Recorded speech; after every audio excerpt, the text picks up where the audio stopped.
The Bees, a short, scary story, written by Stories from the Attic, narrated by Mcconnell. Being a reporter for a local newspaper is a strange occupation.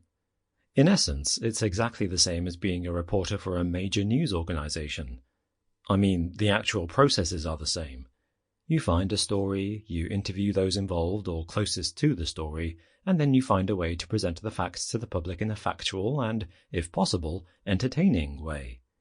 The practicalities of the task are the same. The difference is the stories. Most stories you cover in the local newspaper are boring.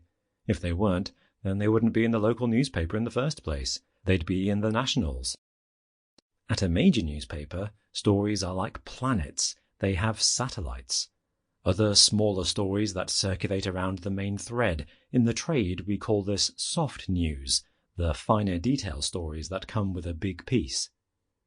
For example, when there is some kind of major incident, the hard facts dominate the front page, but page 2 and 3 will cover individual stories of those affected, peripheral stories, joined to or within the orbit of the main story.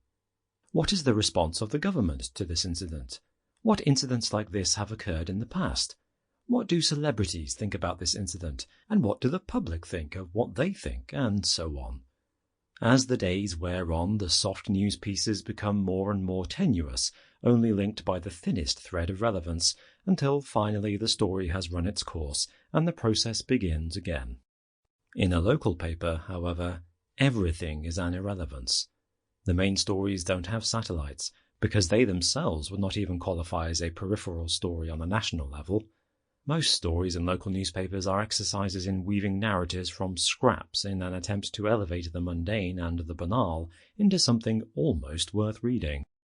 Sometimes, however, even in the tiny, underpopulated corner of the universe, a comet flashes by, a celestial body so large that not only would it make national news, but would change how we think about what is and isn't possible.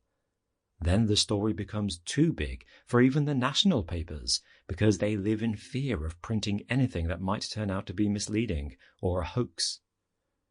These stories have to find other outlets.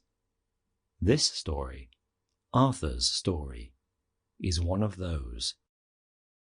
I first met Arthur Shirk in October of 2015. I'd turned up at his small, terraced house with the intention of interviewing him about his dog, a dog which had apparently been accepted to compete at the prestigious dog show Crufts, a feat which would... Sample complete. Ready to continue?